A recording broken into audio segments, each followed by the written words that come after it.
تو آج ہم بڑے دلچسپ خیالات پر بات کر رہے ہیں، جی خاص طور پر کہ تناؤ کو آپ کہہ لیں قدرتی طور پر کیسے کم کیا جائے۔ اچھا موضوع ہے۔ ہاں، اور ان کی بنیادی بات یہ ہے کہ دیکھیں، تناؤ تو ختم نہیں ہو سکتا، وہ تو زندگی کا حصہ ہے۔ بالکل، یہ ممکن ہی نہیں۔ اصل کام ہے اپنے طرز زندگی کو بدلنا تاکہ اسے بہتر طریقے سے سنبھالا جا سکے۔ جی، اور یہی اصل نقطہ ہے ان کے مواد کا، طرز زندگی۔ وہ کہتے ہیں کہ یہ کوئی وہ وقتی حل نہیں ہے، کوئی جادوئی گولی نہیں۔ نہیں، بالکل نہیں۔ اس کے لیے شعوری کوشش چاہیے، عادتیں بدلنی پڑتی ہیں، تبھی پائیدار فائدہ ہوتا ہے۔ صحیح، تو چلیں طرز زندگی سے شروع کرتے ہیں۔ ایک بات جو وہ کہتے ہیں وہ ہے جسمانی سرگرمی۔ جی، پیدل چلنا۔ ہاں، ہفتے میں کم از کم 4 دن، اور صرف ٹہلنا نہیں بلکہ ٹھیک ٹھاک تیز چلنا۔ اتنا کہ پسینہ آئے، دل کی دھڑکن تیز ہو۔ جی، یہ سننے میں تو بڑا آسان لگتا ہے، لیکن اس کے پیچھے کیا سائنس ہے؟ یہ تناؤ کیسے کم کرتا ہے؟ دیکھیں، اس کا تعلق سیدھا دماغ سے ہے۔ جب آپ جسمانی مشقت کرتے ہیں نا تو جسم یوں سمجھیں کچھ کیمیکلز خارج کرتا ہے۔ اچھا۔ جی، اینڈورفنز وغیرہ۔ یہ قدرتی طور پر موڈ بہتر کرتے ہیں اور تناؤ کم کرتے ہیں۔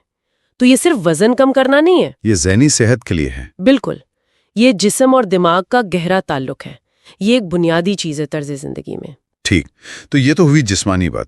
ایک اور بڑا دلچسپ پہلو جو ان کے مواد میں ہے وہ ہے توکل۔ جی، اللہ پر بھروسہ۔ ہاں، کہ بھئی سب کچھ اپنے کنٹرول میں نہیں ہوتا، چیزوں کو چھوڑ دینا سیکھیں۔ یہ کیسے مدد کرتا ہے؟ یہ دیکھیں، ذہنی بوجھ کم کرتا ہے۔ ہمارا دماغ اکثر کیا کرتا ہے، وہ مستقبل کے خوف کو بہت بڑھا چڑھا دیتا ہے۔ ہاں، یہ تو ہوتا ہے۔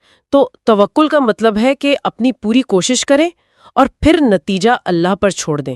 یہ مان لینا کہ ہر چیز آپ کے بس میں نہیں ہے۔ اپنی حد پہچاننا۔ بالکل، اور یہ یقین رکھنا کہ کوئی بالاتر طاقت ہے جو معاملات سنبھال لے گی۔ اس سے کافی سکون ملتا ہے۔ یہ نقطہ نظر بدلنے والی بات ہے۔ صحیح کہا۔ اچھا، ذہنی پہلو کے ساتھ ساتھ وہ سماجی تعلقات پر بھی بہت زور دیتے ہیں۔ جی، ملنساری پر۔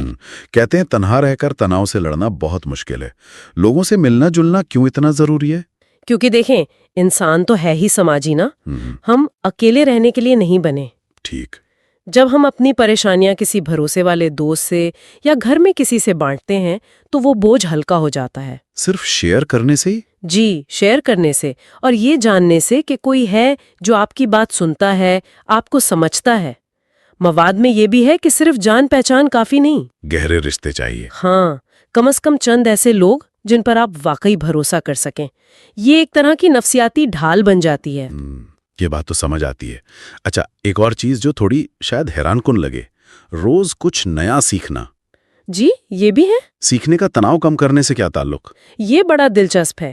وہ کہتے ہیں کہ جب آپ کچھ نیا سیکھ رہے ہوتے ہیں تو آپ کی توجہ منفی سوچوں سے ہٹ جاتی ہے۔ اچھا، فوکس بدل جاتا ہے۔ ہاں، فوکس مثبت طور پر اندر کی طرف ہو جاتا ہے۔ اس سے آپ کے اندر ایک، آپ کہہ لیں، مثبت گونج پیدا ہوتی ہے۔ اندرونی گونج؟ جی، جو باہر کے شور اور دباؤ کا مقابلہ کرتی ہے۔ آپ اپنی اندرونی دنیا کو بہتر بنا رہے ہوتے ہیں۔ یہ تو بہت خوبصورت خیال ہے، اور شاید اسی اندرونی دنیا کو بہتر بنانے سے جڑی ہے اگلی بات، معمول کو توڑنا۔ ہاں، روٹین بدلنا۔ کیونکہ ایک ہی روٹین میں پھنسے رہنا بھی تو تھکا دیتا ہے، تناؤ بڑھاتا ہے۔ بالکل، یکسانیت خود ایک قسم کا تناؤ ہے۔ تو وہ مشورہ دیتے ہیں کہ کبھی کبھار اپنی روٹین بدلیں اور خاص طور پر فطرت کے قریب جائیں۔ جی، جیسے ننگے پاؤں گھاس پر چلنا، یا بس بیٹھ کر غروب آفتاب دیکھ لینا۔ یہ چھوٹی چھوٹی چیزیں۔ ہاں، چھوٹی مگر دیکھیں بہت گہری۔ فطرت ہمیں یاد دلاتی ہے کہ دنیا ہماری فوری پریشانیوں سے کہیں زیادہ بڑی ہے۔ ہمیں ایک پرسپیکٹو ملتا ہے، زو میں رہنا، جی، یہ بھی ذکر ہے۔ یعنی پاک صاف رہنا۔ اس کا کیا تعلق ہے تناؤ سے؟ یہ جسمانی پاکیزگی کو روحانی اور ذہنی سکون سے جوڑتا ہے۔ خیال یہ ہے کہ جب آپ جسمانی طور پر پاک ہوتے ہیں تو اس کا اثر آپ کی ذہنی حالت پر بھی پڑتا ہے۔ ایک ہولسٹک اپروچ ہے گویا۔ جی، ایک جامع سوچ ہے کہ پاکیزگی کی حالت منفی خیالات کو دور رکھنے میں مدد دے سکتی ہے۔ یہ ایک روحانی عمل ہے جس کے نفسیاتی فائدے بھی ہیں۔ سمجھ گیا۔ اور آخر میں ایک بہت ہی عملی ٹپ، جی، لکھنے والی۔ ہاں، کہ اپنی پریشانیاں لکھ لیں، بس لکھ کر چھوڑ دیں، 24 گھنٹے بعد پڑھیں۔ اور وہ دعویٰ کرتے ہیں کہ 98% پریشانیاں تو ویسے بھی پوری نہیں ہوتی۔ جی، یہ بہت کارآمد ٹیکنیک ہے۔ یہ کیسے کام کرتی ہے؟ لکھنے سے کیا ہوتا ہے؟ دیکھیں، جب کوئی پریشانی دماغ میں گھوم رہی ہوتی ہے نا، تو وہ بہت بڑی اور مبہم لگتی ہے، ہاں، دھندلی سی۔ بالکل۔ لکھنے سے وہ خیالات ٹھوس الفاظ میں سامنے آ جاتے ہیں، آپ انہیں باہر سے دیکھ سکتے ہیں۔ آبجیکٹو ہو جاتے ہیں۔ جی، اور 24 گھنٹے کا وقفہ آپ کو تھوڑا فاصلہ دیتا ہے۔ جب آپ دوبارہ پڑھتے ہیں تو اکثر آپ زیادہ منطقی انداز میں سوچ پاتے ہیں۔ ٹھنڈے دماغ سے۔ ہاں، اور وہ 98% والی بات وہ شاید علامتی ہو، لیکن اصل نقطہ یہ ہے کہ ہمارا دماغ اکثر بدترین سوچتا ہے۔ کیٹاسٹروفائزنگ جسے کہتے ہیں۔ جی بالکل، یہ مشق اس رجحان کو توڑنے میں مدد دیتی ہے۔